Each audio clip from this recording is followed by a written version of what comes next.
everyone sees me and thinks, well, she knows exactly who she is and what she wants. And they're right.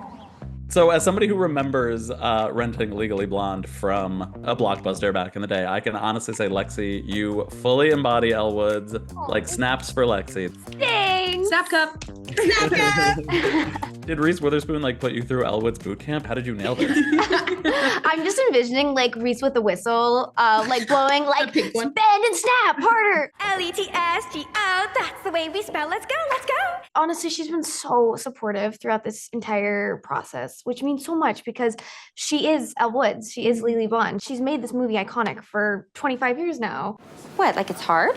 The fact that I can text her or voice memo her at any point of the day and ask her for advice, either about the character or just life, is absolutely incredible. She's given me so many nuggets of inspiration about this character, but also just reminders to take care of myself as a person, because when you film a TV show like this, it's really crazy because you're there on set for 15 hours a day and you have to prep when you get home and you have to dye your hair every 3 weeks and all these things you don't even really think about that just take up energy and time. And I'm not only lucky that I got to have her there as a mentor, but also these wonderful castmates here with me who I love very, very much. Just trying to get the lay of the land, like what clicks are where, who sits with who.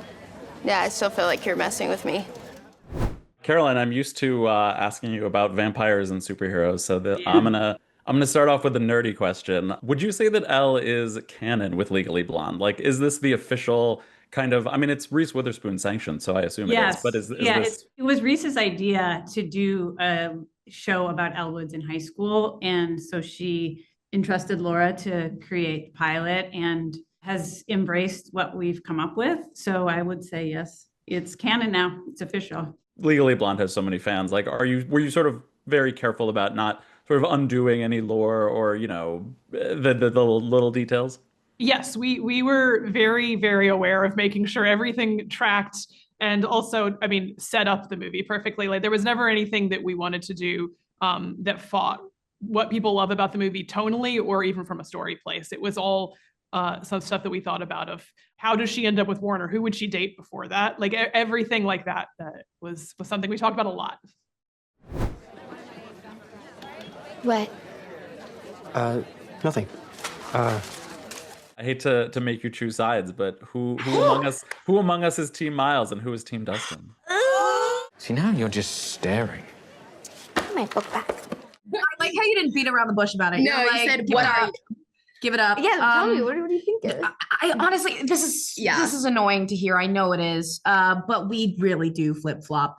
And that's just the truth. Like we will have fervent debates about it. Well, there'll be a day where we'll be like, all right, psychoanalyze it's Team Miles now. Yeah. It's Miles. And then the next day, Zach will have a banger of a scene. And I'll be like, all right, I'm It's team. a look. Yeah, it's a look. And we're like, those eyes. And he skateboards, like, come on. You skateboard. Yeah, skateboards, and but then Miles runs. he You're like, what do I do? Yeah. So stressful.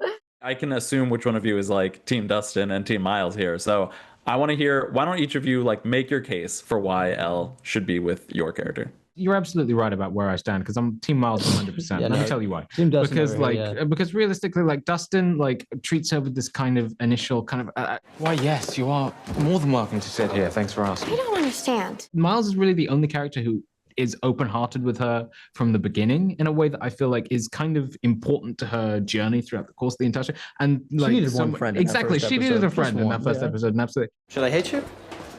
Preferably not. Okay, settled. I will continue not hating you. And it feels like everything that Miles does, even where it possibly is kind of like misguided or maybe more of a mistake, it feels like is done from the desire to be honest and comes from such a lovely, well-intentioned place and comes from an open-hearted position that I feel like were I to make the case for either, it would have to be for our friend Miles. Yeah, I mean, and vice versa. I mean, he's British. Like, what else is there to do? You know, What else is there to do? Yeah. Don't you watch the news? Nothing to maybe my character's qualities or anything. No, just my nature of origin. Also, Okay, fantastic. it's a brilliant character that you play so well. No, it's fine. We can move on.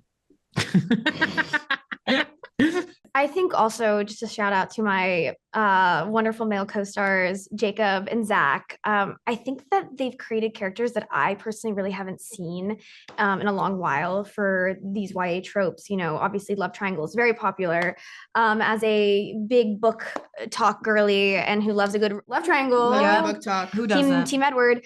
I will say that it's very hard to create a character in this world that is something we haven't seen before, but I feel like they really have. I mean, Jacob plays the athlete, but he's very sensitive and brings out this kind of tenderness in Elle. And then there's Zac, who plays Dustin, who doesn't play the stereotypical bad boy, even though that's his character type. He's not. He's very different than that, and I think that's so cool to see. Well, there are a lot of really, I thought, very sparingly and effectively used references in the season to Legally Blonde.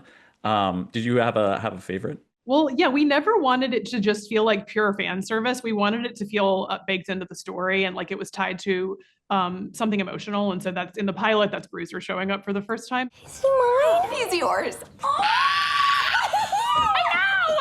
No offense to the human actors, but I believe the star of the show is Bruiser Woods. How was it working? Is he a diva? Yes. Oh, yes.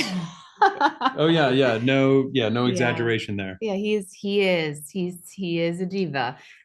He's really, well, first of all, there's So more cute. of him than there's not just one dog. There's a couple. I thought you meant there's literally more of him because he's bigger now because he grew. We met him and he was a baby. He's tiny, tiny, tiny. I'll post some pictures on Instagram of our first meeting with Bruiser. Actually, that's a great content idea. And he is when in doubt, cut to Bruiser. Yeah, it's this is the nice part though. If you're working on a scene and it's not quite working, but Bruiser's in it, they're gonna cut to him and he's gonna be like, meow, and it's gonna work. Didn't he, Daddy?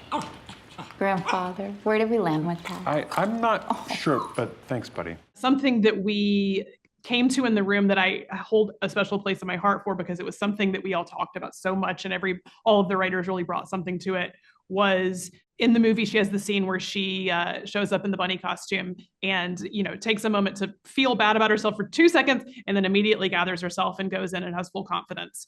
And we talked a lot about how do you get to that place when you're her age? And we thought, well, you have to kind of fall flat on your face one time and feel bad before you can get to be that confident person. And so we came up with something in the third episode where she goes to a pool party that isn't quite what she imagined and has a different reaction than she does in the movie.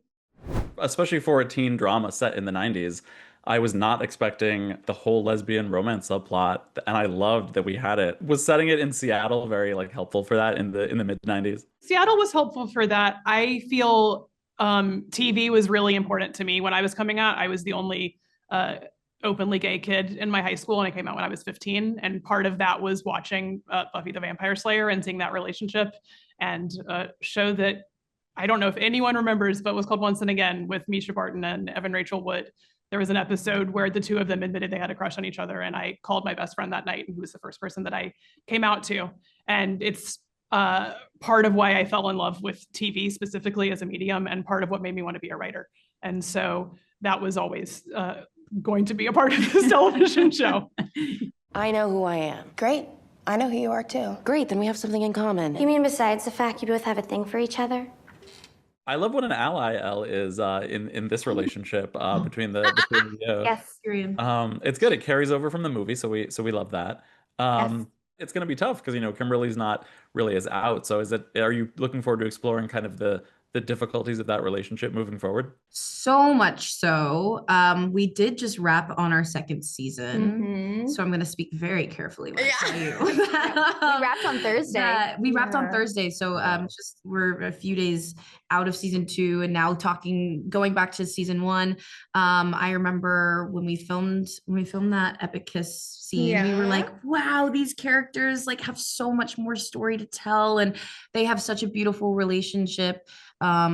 And we want to just dive deeper into exploring all of it, and rebuilding a trust that was once there. And I can say that I think for any Liz Burley shippers out there, you'll be excited to see what we have in store.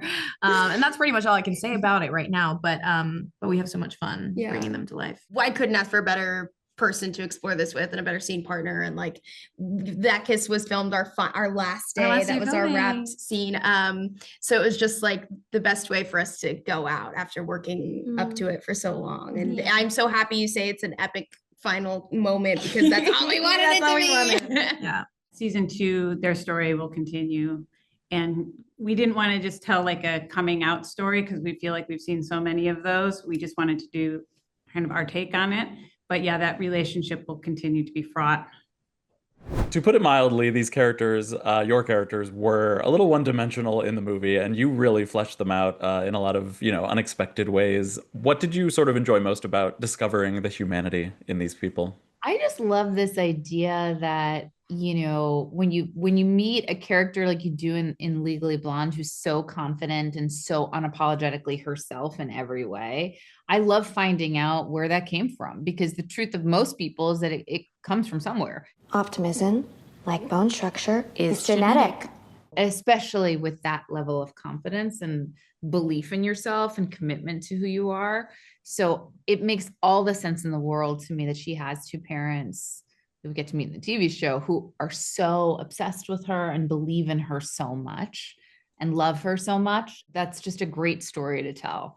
And, we're not always right, or I'll speak for Eva, no, Wyatt too. We're not always correct in the ways we go about it, but ultimately there's so much love underneath it. And there was a Seattle crowd that seemed to be more down to earth, and we got to be the fish out of water, but bigger and a little broader. And it was really fun to play with those bigger characters. Yeah. I wanted to get out and get some FaceTime with the voters. Let them know that there's a candidate out there who doesn't just serve the elite. Now, June, a lot of your scenes were with the late James Van Der Beek. What are you going to sort of take away from your experience working with him? Well, it was such a special experience for me, and I'll hold it so close to my heart. But also, he is an incredible actor. His fans are, I think, going to love his performance in the show. But for me, it was just wonderful to see how much he adored his family and talked about his kids with in every break. He was telling stories about them, and we were just connecting on that level. And he brought his daughters to set, which was really cool, because I know it's a big deal as a parent to bring your kid to a working set and wanting to make sure it's the right thing for them to see on all levels. So it meant a lot that he did that. And yeah, I'm just sort of blown away by what a great dad and husband he was. And how in love with his wife he was. And it's just really special to hear that. So I'm so grateful that I got the chance to work with him. Tom, I know you didn't have quite as many scenes with him. But he was great. And I had never met him before. And I was so happy to get to meet him and get to know him. And we did do a big dinner one night. And he was just so happy to be there acting. He just was like, I love acting. This is where I want to be. I want to be with my fellow actors and get to share the stories, and those are great moments. And he was just so lovely and so handsome and so talented. Yep. And I'm so glad I got to meet him. I love it. Yeah, I enjoyed that whole storyline. One storyline that is making me a little worried, however, is we find out at the end of the season that the Woods' marriage may not be quite as strong as we maybe assumed it was. Do you think they both sort of are committed to doing the work and working through it? Well, you're going to see more of how that evolves in season 2. So without spoiling too much, that will, we will pick up where we left off, and you'll get to explore more of what's going on between the two of them. I think for Eva, she's having a really hard time acclimating to Seattle, and Wyatt's kind of representing all that's wrong with this situation for her.